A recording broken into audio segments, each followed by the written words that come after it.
This is the Bax and Grant Sports Show, presented by Sports Radio America. I'm Bax. Grant will be joining the show in a little while. He got stuck in some traffic outside the studio, but he'll be here this morning. You're not going to want to miss it. We've got all kinds of things to speak on today in the sports world. Megan Landvatter is going to be on the show today. David Kenyon, the encyclopedia of all things football, is going to be joining us today as well. Good morning to all of you tuning in on Periscope and listening to us live here on Spreaker.com. Remember, you can get us right here Monday through Friday from 7 to 8 a.m. Central live on Spreaker.com. You can also find us on Sports Radio America from 11 to 1 p.m. Central. SportsRadioAmerica.com, live 365, and tune in. You can also get us on demand on iTunes, iHeartRadio, and on Spreaker.com. If you love to follow us on social media, I know I enjoy I run the social media account, so I enjoy following the witty banter that I post. But if you enjoy following us on social media, find us on Facebook, the Bax and Grant Sports Show. On Twitter, we are at BG Sports Show. You can follow myself at Baxter Colburn, and then you can follow Grant at Grant's Rant BGSS. And on Instagram, we're also at BG Sports Show as well. Great program for you today. As we mentioned, David Kenyon will be joining us a little bit later on in the show. Megan Landvatter will be joining us as well.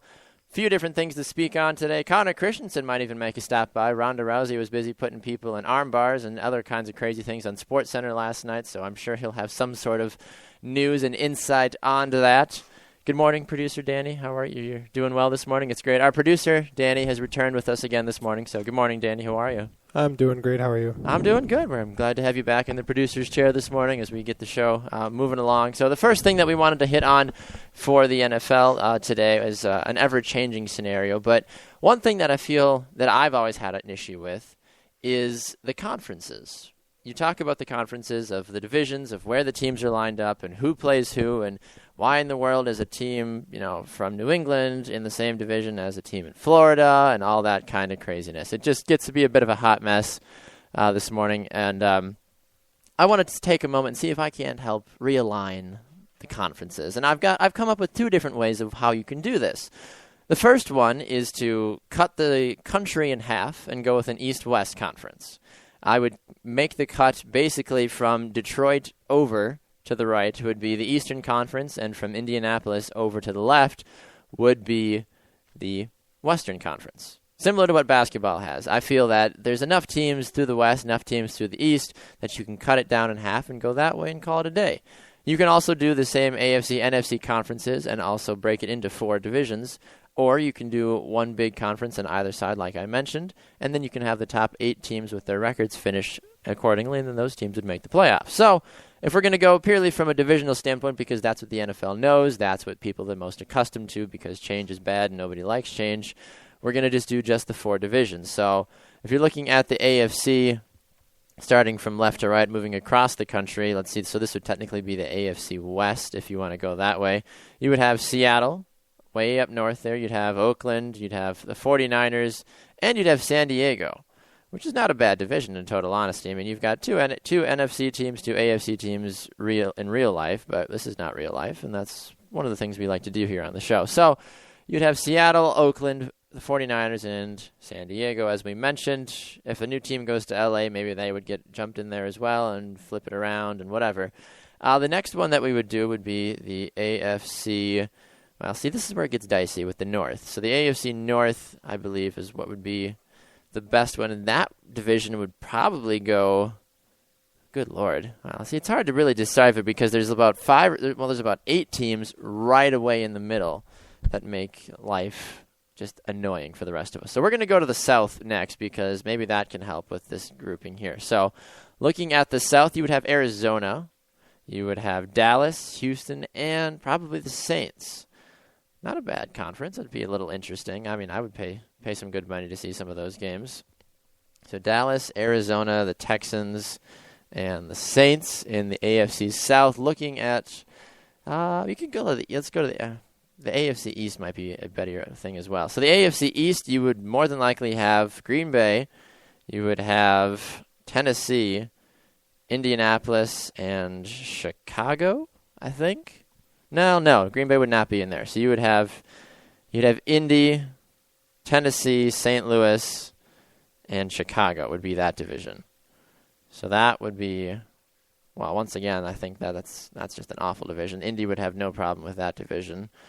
St. Louis would probably be the only team that would kind of give them a run for their money in that one. So, all right, so the AFC North is, I think the AFC North is pretty much decided here. So you've got Green Bay, Minnesota, you've got Kansas City and Denver. That sounds like a fun division, in my opinion. Obviously, it would be more of a battle between Green Bay and Denver more than anything if you were in the AFC North. And we're talking about realigning the conferences here early on the Bax and Grant Sports Show because it's such a debate that I hear all the time of, well, if people would just, if the NFL would just realign things and try to get their act together, maybe there wouldn't be so much travel or we could really figure things out. And I agree. I completely agree with you on that one. It's something that needs to be addressed sooner rather than later. So, like I mentioned, here's what the AFC in my world looks like if we were to cut it. This is assuming we cut the United States. That's where we live. The United States, cut it in half, basically from Detroit over and then Indianapolis over. So the AFC West right now would be Seattle, Oakland, San Francisco, and San Diego.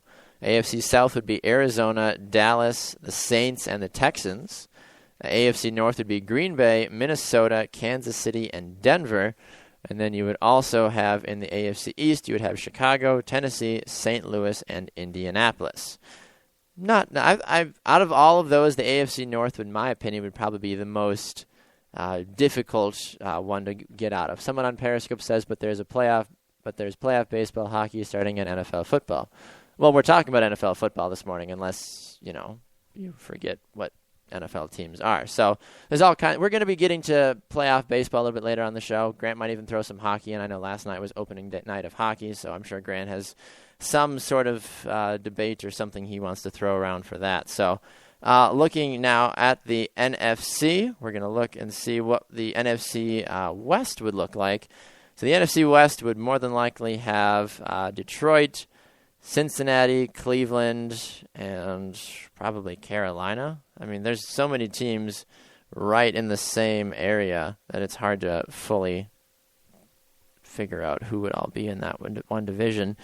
Let's see, the NFC South, well, that would be Atlanta.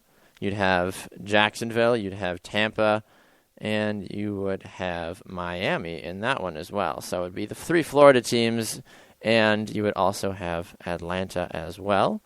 Looking up to the North, the NFC North, not the famed NFC North that it is right now with the Green Bay Packers and the Lions and all those people. NFC North, let's look at the East. Let's figure out who the East would be. The East would more than likely be Pittsburgh, Washington, the Jets, and the Ravens. So that would be, Pittsburgh, Washington, Jets. Yeah, I like that one.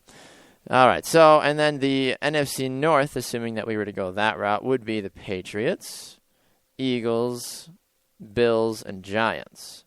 Now that one, right, immediately jumps out to me as probably the most difficult conference out of all four in the NFC, because the NFC West, as we mentioned, if we were realigning the divisions here, just as a hypothetical to starting off the show this morning, the NFC West, you have Detroit, Carolina, Cleveland, and Cincinnati.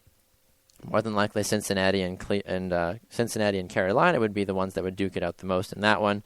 NFC South, you've got Atlanta, Jacksonville, Tampa, and Miami, so Atlanta should have no problem winning that division every year. The NFC North would be the Patriots, the Eagles, the Bills, and the Giants. Patriots and the Bills would likely battle it out on a pretty consistent basis for who would be the top one in that one. And then the NFC East would be Pittsburgh, the Jets, the Ravens, and the Redskins. I think Pittsburgh, the Jets, and the Ravens would all fight for it. The Redskins, sure, they're doing some good things this year, but it's not exactly what you want if you're a Redskins fan. So that was just a quick little thing we decided to throw out this morning as we get ready to move on through the rest of our show. We wanted to let us know your thoughts about it. Just, we quickly went through and realigned the conferences this morning here on the Bax and Grant Sports Show. Once again, for you, over in the AFC in the West, you have Seattle, Oakland, the 49ers, and San Diego. Over in the North, you have Green Bay, Minnesota, Kansas City, Denver, and I missed somebody? Green Bay, Minnesota, Kansas City, and Denver. There you go. AFC South, Arizona, Dallas, the Saints, and the Texans. And the East, you have Chicago, Tennessee, St. Louis, and Indianapolis. Over in the NFC one more time, in the NFC West, you've got Detroit, Carolina, Cleveland, and Cincinnati. NFC South is Atlanta, Jacksonville, Tampa, and Miami. The North is the Patriots, the Eagles, the Giants, and the Bills. And the East is the Steelers, the Jets, the Ravens, and the Redskins. So let us know. Tweet at us at BG Sports Show, at Baxter Colburn, at Grants Rant, BGSS, and let us know your thoughts about what you think of our new conference alignment. So we are going to go to a break. When we come back, David Kenyon's going to be on the line to share some not some fantasy football knowledge, just some general sports knowledge with us on this upcoming week of NFL action. You're not going to want to miss it. We'll be right back. This is the Bax and Grant Sports Show.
Welcome back to the Bax and Grant Sports Show, presented by Sports Radio America. I'm Bax.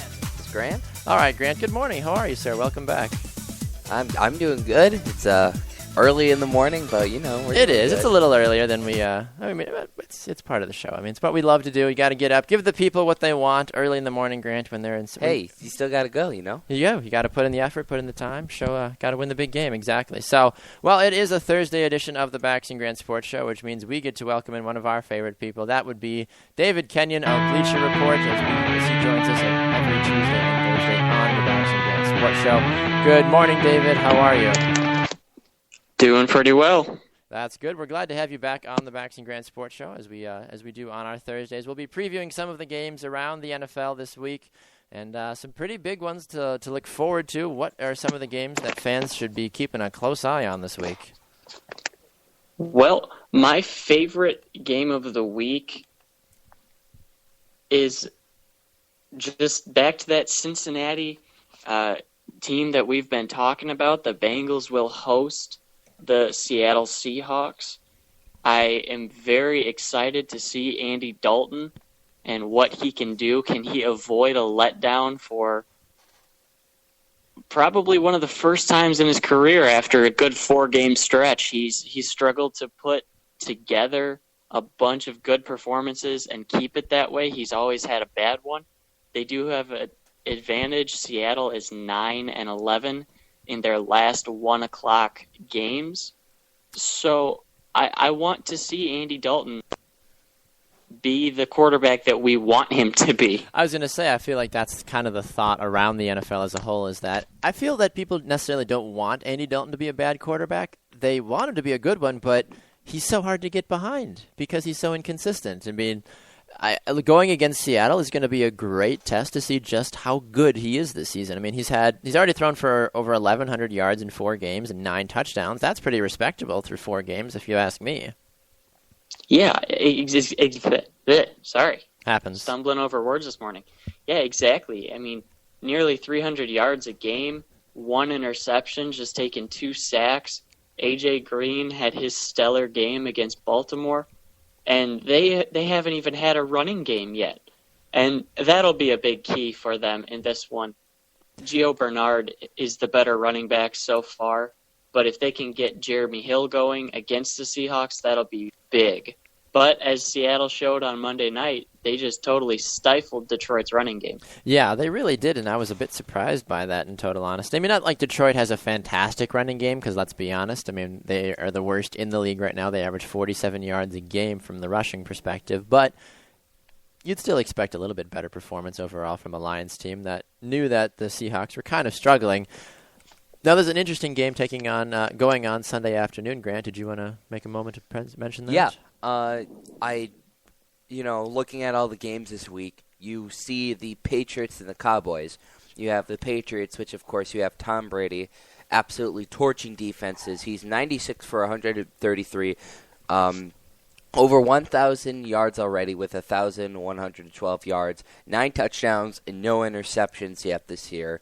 The Patriots are absolutely on fire, and then you have the injury-ridden Cowboys. They are at home, but that team is so full of injuries, it is ridiculous. A lot of their key players out still. Tony Romo, Des Bryant not coming back for this game.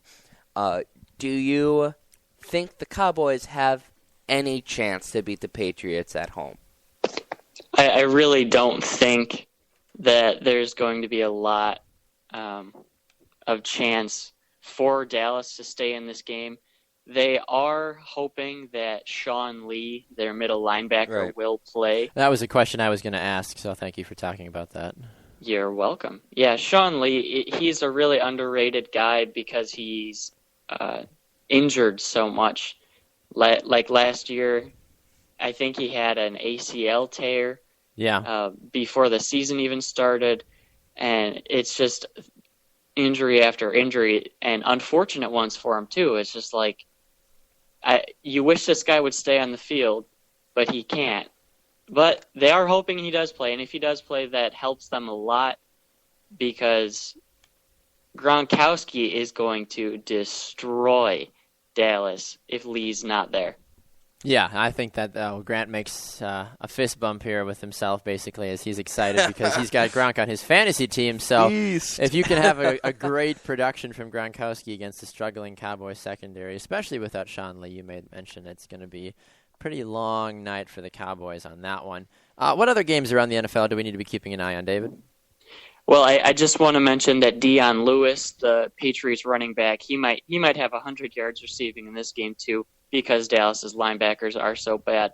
But otherwise, I do like St. Louis Green Bay to the point of what we had mentioned Tuesday. St. Louis is just weird. You never know what they're going to get. Green Bay could win this game by 40, and they might win it by 4. Yeah, that's the weird thing with this game. I mean, I'm not saying that St. Louis is a team that Green Bay should absolutely stomp on, but that's a game, just traditionally, you'd feel that the Green Bay can win. But with how weird the St. Louis season has been so far this season, I honestly have no idea. I'll be honest, I'm slightly nervous about how this game is going to end up on Sunday afternoon. Yeah, I wouldn't be too concerned about it. It's just a fascinating game to watch, at least in my opinion. Other games I like, Atlanta. I want to see how far they can keep it going. The Falcons have been playing so well. That offense is just clicking right now. Washington does have, I believe, the best run defense in the league, though. Interesting. A lot of people don't know that. It's the second best. I wanted to make sure. But it's the second best run defense in the league. So Devontae Freeman's been smoking lately, a pair of 3 touchdown games in a row. But can they stop Julio Jones? I don't think so. Well, a question I was going to ask is, if you're an Atlanta fan, how much concern do you have for Matt Ryan only throwing 6 touchdowns in 4 games? Well, you see other guys like Rodgers and Dalton and everybody else that keep dropping, 3 and 4 touchdown performances on a weekly basis. There's an element there that you don't want necessarily, but on the other hand, Atlanta has 9 rushing touchdowns as a team. Wow. And not a lot of people can say that they have a running game like that. Cincinnati's second in the league with 7, and most of those are 1-yard touchdowns from Jeremy Hill. I was going to say, Jeremy Hill has been a fantasy owner's dream inside the 5-yard line, but aside from that, he hasn't turned in a lot of quality performances from distance. One other game I wanted to get your opinion on is the Broncos-Raiders game. Now, traditionally, we'd be like, oh, Broncos, they all the way, but Oakland has been just pesky enough this season that it causes a little bit of concern. We saw how much the Broncos struggled against Minnesota. Is this a game that the Raiders could possibly steal away from the Broncos? I'm not banking on it. It's definitely one of those, like I had mentioned with St. Louis and Green Bay. It's kind of weird to the point of Oakland's offense is surprisingly good. Derek Carr is a very, very fine quarterback. He is going to progress and develop into one of the better quarterbacks of the league in a couple of years. Amari Cooper is just stunning in his rookie season. And Latavius Murray, they said they still have confidence in him after a little rough last week, but I mean, he still got 50 yards, so I'd be okay with that. The thing is, Denver's defense, it's amazing. Nothing short of it. So can Oakland handle that kind of test? I'm looking forward to it. I don't think they have enough, but Denver's offense isn't that high-powered 40-point offense anymore. So I think it'll be close. But I do think Denver pulls it out. Yeah, I'd agree with you on that one. I think what a great win it would be, though, for Derek Carr's career early on if he were to take down Peyton Manning, because the comparisons have already started to come out with Andrew Luck, Derek Carr, the next wave of young quarterbacks of who are they going to be? Is he going to be the next Brady? Is he going to be the next Manning, Rodgers? Like, for these young guys that have only been in the league for a few years, I really like Derek Carr. I think that he is going to probably have a way more successful career than his brother David. Probably because he actually has a semi-decent offensive line, which helps. That helps a lot. Well, Grant, you had one other game you wanted to ask the man, the myth, the legend. Yeah, it doesn't have well, I guess it always has significance, but it's two 1-3 teams. The New Orleans Saints versus the Philadelphia Eagles. We all know that the Eagles have struggled this year. The changes that they made in the offseason have not seemed to be working yet. But then you go over to the Saints, who have struggled the last couple seasons. They do have Drew Brees back now. Or Drew Barrymore, depending on who plays quarterback. Drew Brees, apparently. That's the name. Drew Brees, and the Saints just came off of that big overtime win. Who do you think is going to take this game, and does it carry significance even though it's just a pair of 1-3 teams? There's a lot of significance for the teams. I mean, obviously, yeah, this is their job and everything. But Philadelphia is only one game back in the NFC East. That's so if they lose, okay, fine. But the Saints, I mean, Carolina and Atlanta are both 4-0. Mm-hmm. Now, Carolina's whooped up on some garbage teams, and Atlanta's whooped up on some slightly less garbage teams. Yeah. But you look at the rest of the league, you've got Green Bay running away with the division, Arizona and Seattle, who are basically locks to make the playoffs eventually, and then you have whatever comes out of the East, whether that's Philly or Dallas or New York, and technically Washington's tied for the lead, but whatever. We know the season's not over today, thankfully. Otherwise, these playoffs might be a bit of a hot mess. But if Carolina and Atlanta start pulling away from the Saints, it's pretty hard to dig out of a 1-4 hole, because New Orleans at best is looking at a wild card unless something amazingly bad happens in Atlanta, because Atlanta's going to run away with that division. Yeah, there's no reason they shouldn't. No. So it's bigger for the Saints than it is for the Eagles. With that being said, Philadelphia is on a better trend. Sam Bradford, I looked up this tweet because I saw it yesterday from NFL Media's Matt Harmon. Bradford averaged 83.3 air yards, so his passes traveling downfield averaged just 83 yards from weeks 1 to 3. That's a total of about 250, I believe. And then in week 4 alone, he had 200. Jeez. So he figured out how to throw the ball then, is what you're telling me. Well, the play calls changed a little bit, and he got a little more comfortable, and he started launching, and it paid off. That's true, and I think we're going to see that as the team continues to be more familiar with each other, that they're going to want to, the chemistry will continue to build. And David, one more question about the Eagles. It's been a big argument with Chip Kelly and, all the offseason stuff, getting DeMarco Murray, and people saying that DeMarco Murray wasn't a great running back. It was just the Dallas offensive line. Then he comes over to Philadelphia. The offensive line isn't as good. DeMarco Murray isn't as effective, but people still think he should get more touches. Do you think that it's a matter of fact that he's not getting enough touches, or do you feel like it's just DeMarco Murray isn't a great running back and they need to mix it up in the Legion of Zoom? Or what do you think about the whole thing? DeMarco Murray played in a power I, run forward, well, not a power I, sorry, a single back zone blocking scheme in Dallas where he was going forward every time. They very rarely ran him side to side. LaShawn McCoy is arguably the toughest running back to handle in the open field one-on-one, make your tackle. Yeah, agreed. That's not DeMarco Murray's game. Not at all. However, he's not getting any help from the offensive line either. The Eagles let Evan Mathis go. Todd Herremans is gone. Jason Peters was hurt. They're shuffling. Lane Johnson got hurt last week. It's not only on DeMarco. It's a combination of factors. He's certainly not running well, but you look at the highlights, and he's running east to west, which, again, isn't his style. But he's running east to west because the defenders are already in the backfield. Right. When he gets the ball, the defenders are already on him. So a running back's not a magician. He can't just poof defenders away or just break ankles on a. He doesn't have enough XP yet to use in the game. He doesn't have cheat codes yet on exactly. Madden. All right. Well, David, we appreciate your time today. Thank you for stopping by the Bax and Grant Sports Show as you do every Tuesday and Thursday. Where can people find you on Twitter again, sir?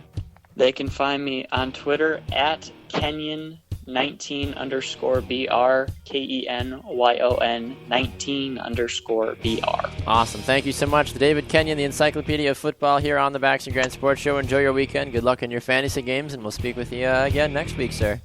All right, you got it. All right, we're going to go to a break. When we come back, Megan Landvatter is going to be here in the studio. Maybe she brought us some Milwaukee Brewed beer so we can try not to cry too badly about the season that was for the Milwaukee Brewers. Or maybe not. We'll see. Either way, we're going to talk about the Milwaukee Brewers when we come back. We'll be right back. This is the Bax and Grant Sports Show.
presented by Sports Radio America. I'm Bax. And this is Grant. All right, Grant. Baseball. Ugh. I usually don't say those words and with pleasure, but when Megan Landvatter's in the studio, Why you gotta be all savage about baseball? it's just one of the sports that I'm not. It's kind of like you with soccer. It's not that I don't mind baseball. It's just not my favorite sport. In my defense, I watched about 10 minutes of the Red Bulls Montreal game. Wow! Last night. Look at you. And who won? I believe it was the Red Bulls. I didn't watch the end, but Yes. they were up 2-0 when I was watching. There was some whole. I watched the game too. Okay, oh, you did? I did, yeah. Okay, there was some whole red card business going on, and then you play with the man down. I didn't understand that. Yeah, with the red card, you Is that don't the get whole another game? player back. Yeah, What? and then that player is suspended for the next game. Although you can go with 11 again the next game, but if a red card is issued during a match in soccer, you lose that player, and you have to play with 10 men or 9 or 8, depending on how many Jeez. guys get red carded in a game. Well, that guy was being super savage. He knew he couldn't stop the goal, so he put his hand up to stop it,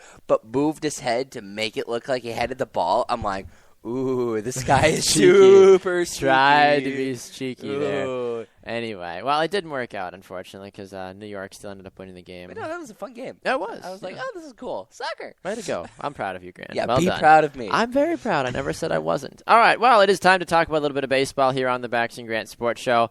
Good morning, Megan. How are you today? I'm great. How are you? Oh, I'm doing just dandy. I need to ask you quickly. You are interning at ESPN Milwaukee right now, so before we get into your segment, I'd just like to know how that internship's going. It's going really well. It's a lot of fun. Get to do a lot of different things, as you know, Mhm. being an intern there before. So I'm having fun kind of delving into all sorts of areas of the business. So What's been one of your favorite remote events you've been on so far? I did the golf outing. Oh. Yeah, so that was really fun. And I actually have the business of sports Oh, coming up. sure. Yep. So I'm excited about that. So That's awesome. Yeah. Who's your favorite ESPN personality you've met so far? Drew Olson's pretty great. Yeah. I enjoy Drew Olson. I do Yeah. too. I love Drew. He's a great guy. He's definitely one of the best you want to get a chance to schmooze with if you can, because he's just got so much knowledge, especially from the journalism aspect. Yeah, schmooze. Schmooze. Rub shoulders with Drew Olson if you can. He's a very knowledgeable man, especially about the baseball world. All right, Megan. Baseball, the Milwaukee Brewers. Did you bring us any beer this morning to help us No contradict beer. what's going No on beer. with That what's would- going on? That'd be illegal, so we're not going to do that. For True. me, That's right. I was going to say, I was like, oh, that's right. You're not. I can't bring it for you. Well, whenever you are legally able to do so, if we talk about such a crappy season that was the Milwaukee Brewers season, 68-94, fourth in the NL Central, everybody and their mother except for the Brewers and whoever the other team is. Who's the other team in the division? The Reds? And the Reds. There we go. Everybody else got to go to the postseason except for the Brewers and the Reds. Well, I mean, think about it. This is the first time in baseball history that the top 3 teams in the entire league came from the same division. So in order for that to happen, the other 2 teams just need to be absolutely beaten down. And that's not, yeah. It's kind of unfortunate for the Brewers because they got put in a really, really, really tough division this year. Yeah. The division was really, really tough. So I'm thinking maybe in other years or with other teams, the record wouldn't be so bad. But with just teams how so hot good, those teams were. Yeah, it's kind of rough for the Brewers. Agreed. All right, so Megan, the Brewers finished 32 games out of first place. So where do the Brewers go after the season? You know what? They pretty much hit rock bottom. So my theory is that there's only up to go from here. So I suppose, unless you're the rock Reds, bottom- then, that's rock bottom. Well, I mean, I don't think once you've hit rock bottom, it gets any better. Just look at the Browns, the Raiders, the Jaguars, the Buccaneers. The list can go on and on and on. We've seen the Diamondbacks. All right. Well, Grant is just not. I'm not listening to him because Don't worry about Grant. Cardinals Grant's a Cardinals fan. fan, therefore his arguments are First irrelevant. place. They're And then you very- guys are gonna get smoked by the Cubs. so Yeah, don't we even are. say- Yeah, we are. You guys are gonna I've start hitting each accepted other it. with pitches, With and then arms you're just wide gonna- open. I've accepted the fact that we're gonna take the biggest L coming out of the 5-game Probably. series. Oh, it's gonna be Probably. so bad. All right. I'm gonna cry. Anyway, All right, so Megan, it's an interesting situation for the Brewers. They fired their manager, they fired their GM, they hired a new GM, they hired a new manager. Going into next season, Craig Counsell, now that he'll have a full season now to actually operate in charge, plus the new the new GM is David Stearns, right? I think is the new guy they've The got. super young guy, right? Yeah, Yeah. he's 30. 30. And He's got quite the resume, though. He does. I was looking So, at some of his props to him. credentials. Man knows what he's doing. So with Council and with Stearns going forward, is this a Brewers team that can possibly turn things around? Here's the thing. So the Brewers are not going to be great anytime soon. They don't have. They pretty much committed to rebuilding at this point. So we're kind of starting from square one. The Brewers farm system isn't the greatest as it currently stands. It was ranked 30th last year, so Ow. Rough. last place. Rough. So it's going to take them a little while. It's probably going to be a little bit of a Cubs situation going on. But, the Cubs took their time. They rebuilt, and now they're one of the best teams in the Major League Baseball. So if it's done correctly, absolutely they can turn it around. I have a lot of faith in Craig Counsell. David Stearns I don't really know as much about, but I know he was involved with the Houston Astros organization. He was, yes. And obviously the Houston Astros were really bad for a while, and now they're in the playoffs, beat the Yankees. So Yeah. there's hope. It's just going to take a little bit of time. So fans have to be patient. Patience. Right. Yes. And what's that like? Right. Looking over the Brewers season, and especially this year, people, or the last couple years, people thought that the Brewers are more often than not just shooting themselves in the foot with some of their trade decisions that they're doing, trading away their big players, especially this year, trading away Carlos Gomez. Carlos Gomez. There's too many Gomez's. I just know Scott Gomez because he played for the Cardinals for a while, so I apologize. No. Carlos Gomez. Oh, and the St. Louis Blues just signed a Scott Gomez, so Scott. But they traded away Carlos Gomez to the Astros this past year, and with many other things. Do you think that the Brewers have made solid choices when it comes to their trades, or do you think it's hurt the team more in the long run? I mean, you look at those trades, and Carlos Gomez was realistically going to leave anyway. So you beat the punch. You get you get a few prospects. I'm always a little bit skeptical when teams will trade away big players for prospects because what do you really know about them as far as their It's such prospects? a gamble, I you feel know? like, in the baseball world. At least in other sports, you have a general concept, but baseball is, pardon the pun, so hit or miss, Right, honestly. absolutely. So, but I think that they were smart with that decision. They had to get rid of some of their big guys so that they could get new talent in. And like I said, really commit to, if you're going to rebuild, you have to do it all the way. So Yeah, I agree with you on that one. Speaking of rebuilding, the Brewers have basically pushed the restart button on their pitching rotation. Thank goodness. We saw Taylor Youngman come in. We saw Zach Davies come in. How do you feel about Zach Davies? I think that I personally think when you say they hit the reset button that, it needed to be done. It did, yes. You look at Garza, you look at Loesch. I mean, you look at that whole rotation and you're like, okay, time to move on. Is a great word for it. So Gross. to bring in a lot of new guys, I think, is a positive thing. It needed to be done. A lot of new guys got a new start, Zach Davies being one of them. So I think that it's good to get those guys a little bit of experience and then moving forward next season, see where they're at. So. And then, they're clearing house with the pitching rotation. They've also cleared house in their management. I believe Right. it was 9 managers or coaches or 5. They fired 5 total. 5 Yep. was it? Okay, it was out of 9. I know there was a 9 involved somewhere. But so they fired 5 Right.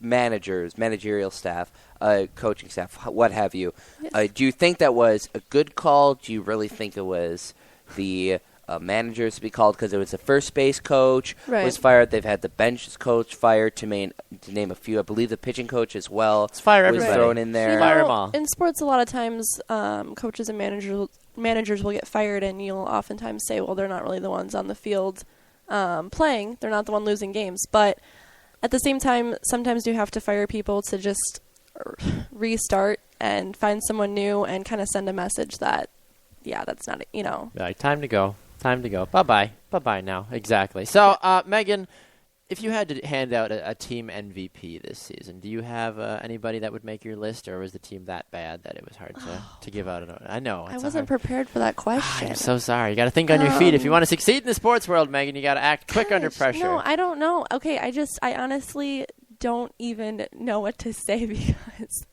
I don't have a solid candidate that was like, you were really great. Because Lucroy was pretty solid throughout the season. yeah, but Luka, Kind can you of. really say like MVP because he was injured for a lot of it? I suppose. Yeah, and Ron when was injured. Chris Davis With a K, not a C? With a K.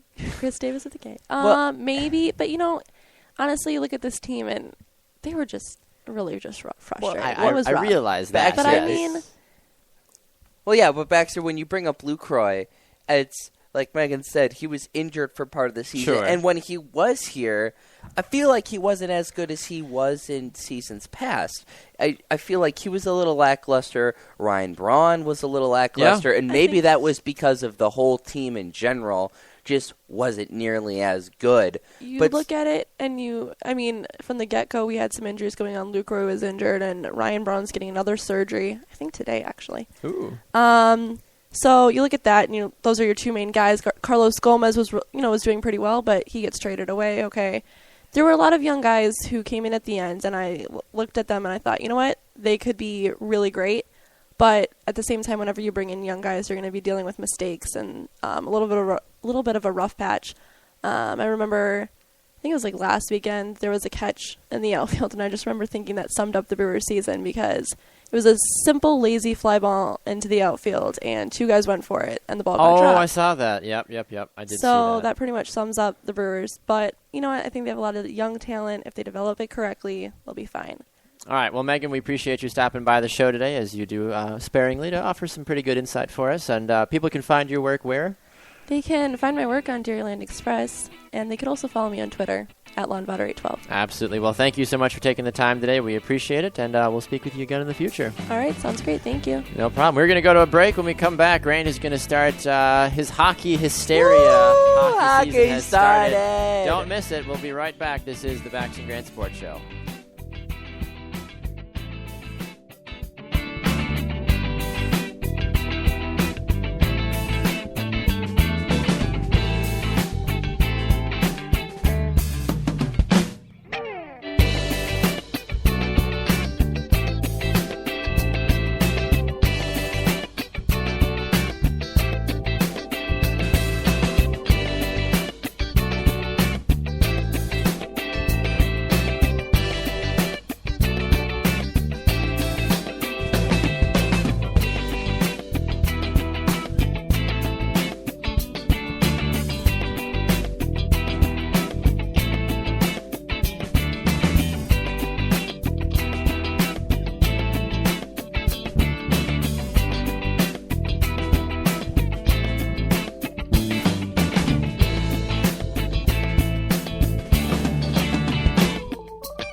Welcome back to the Bax and Grant Sports Show, presented by Sports Radio America. I'm Bax. And this is Grant. Grant, it's hockey. Hockey season has I am arrived. so How excited. do you feel? You feel great? You feeling good? It's like just, you have a dam and then it's like cracking and then the water finally bursts through it and just relief. That's right now.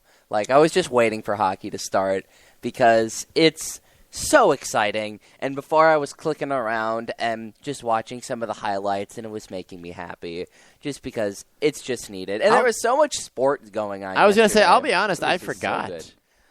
I didn't know for hockey. I feel like it would be so much more hyped up. Oh yeah, And maybe I'm not in the right. Maybe I'm not people are just skating in the haters. right circles right now. Oh to yeah, know that. you gotta.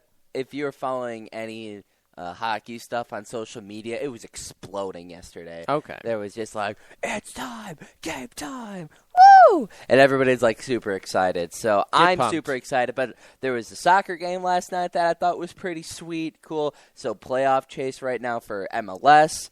That's actually really fun. If you've never watched an MLS game, I love it. It's getting better because I remember I watched an MLS game a couple years ago after watching an international game, and I just about threw up about how bad it was. Yeah, it was terrible back But then. it's getting better. It was actually really interesting because they're bringing a lot of international players over. But I don't know what I'm talking about because that's soccer. But I'm trying. So, So the 4 games that took place last Right. night, Grant, what do we got?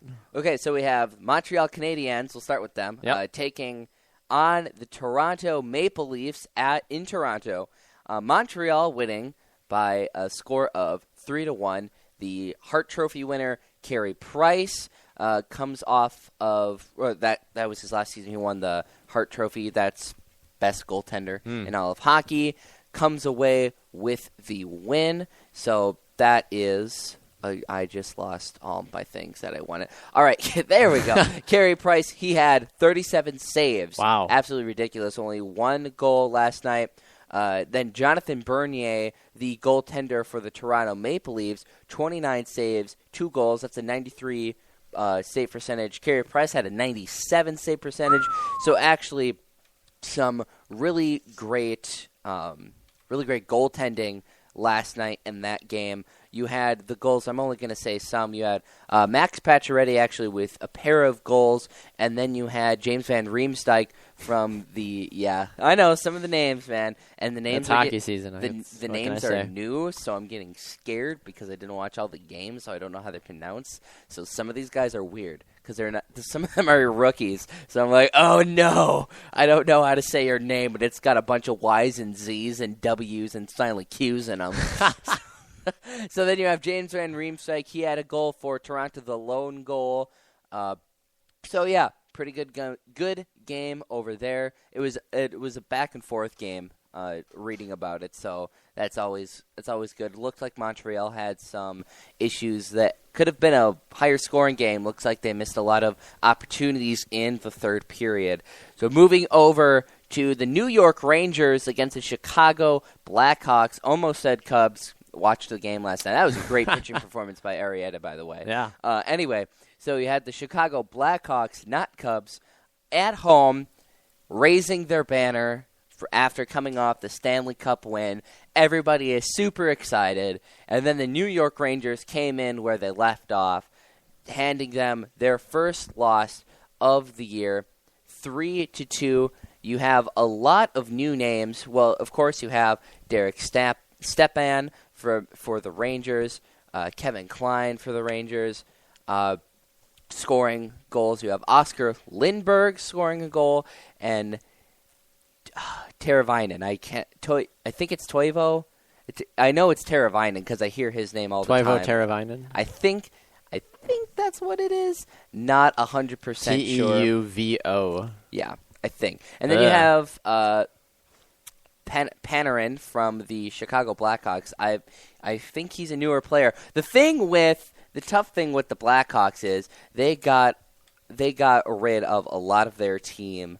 Well, they didn't get rid of. Just a lot. There was a lot of off-season moving. A lot of around. moving with their team. Look over at the goaltenders. You have Corey Crawford, who has struggled at the end of the season last year. He faced 27 shots. They, of course, scored 3 goals, so he had 24 saves, save percentage of 88, so not the best. Then you have Henrik Lundqvist, who had a save percentage of 94 with 32 saves. He faced 34 shots. Looking over at Vancouver and Calgary, Vancouver goes into Calgary and absolutely spanks Calgary, both playoff teams last year. Vancouver absolutely taking them, just absolutely handling them.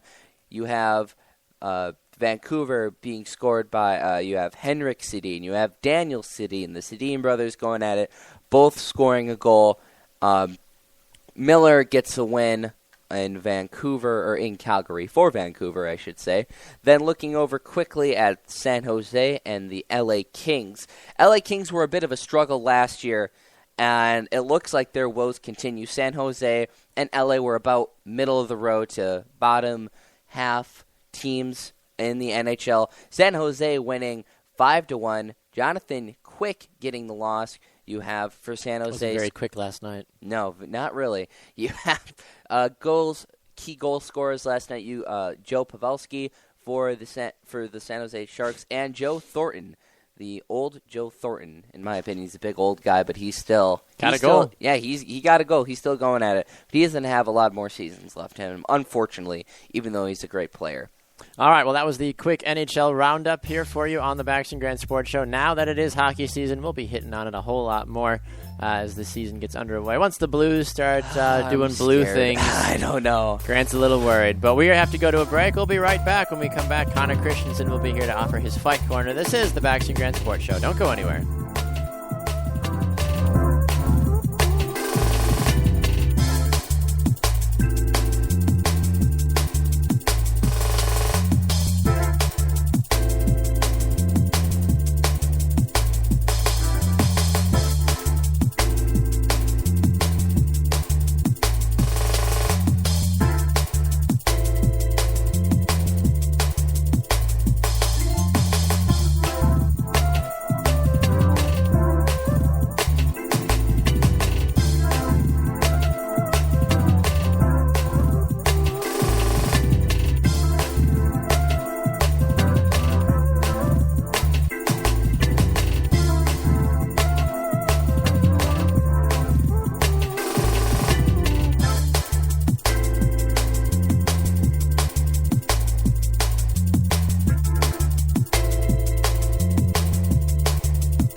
Welcome back to the Bax and Grant Sports Show, presented by Sports Radio America. I am Bax. Grant was here, but had to take off, as he knows, on Tuesdays and Thursdays, so I am flying solo for the moment.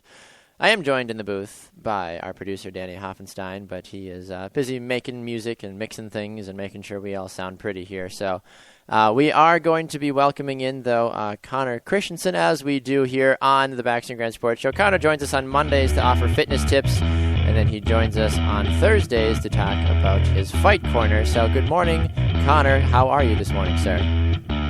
Good morning. I'm doing well. How are you?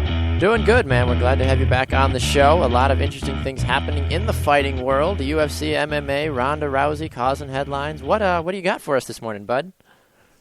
Well, as you say, several important things are happening. Well, I mean, we'll start with Ronda because Thank you. You love to hear about Ronda. Who doesn't? She was the She was the co-anchor of SportsCenter on the 7th, October 7th. And so that was big news. She was the first ever female to co-anchor that, so that was pretty cool that she was able to do that. other than that, she has a fight coming up in 2 months, and she's or a month and a half, and she's busy training for that. So I have no doubt that she will win her fight. Her fight is against Holly Holm, and oddly She doesn't enough, sound very intimidating. No, apparently she's a very good striker, but I don't, it's.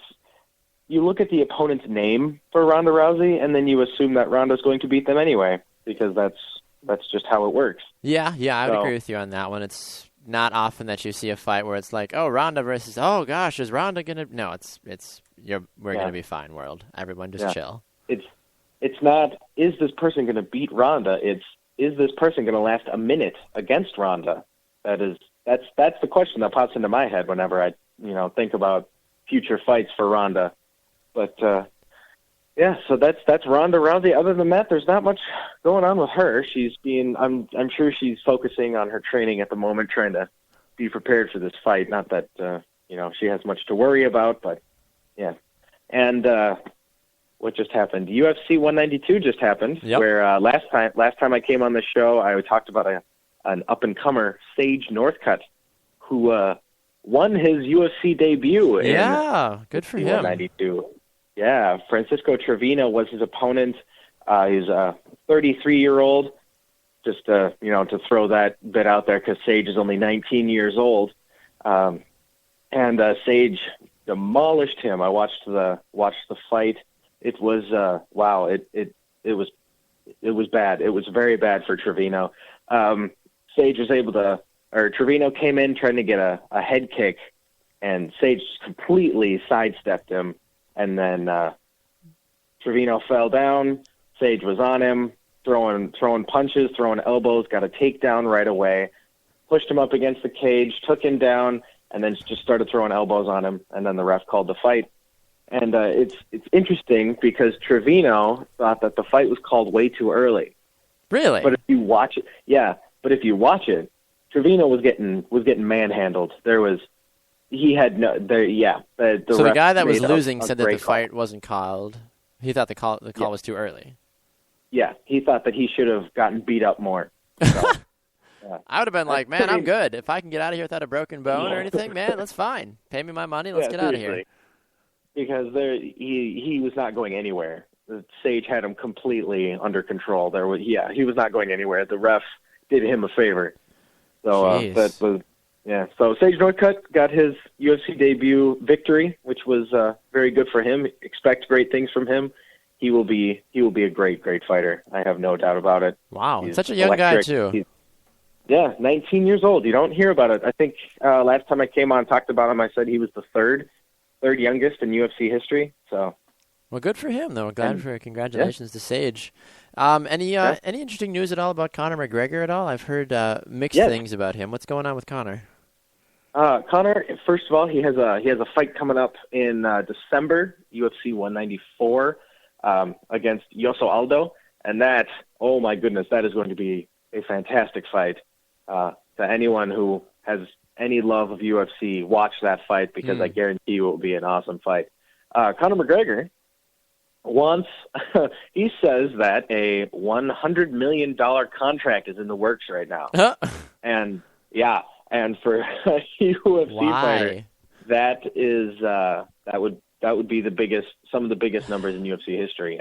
I wouldn't be able to think of a fighter making more money than that. Because curing cancer and curing world hunger is not an issue. It's paying $100 million is what's more important with that money. Yeah, well, McGregor thinks he's worth it. He's anything associated with his name is an instant seller. It is.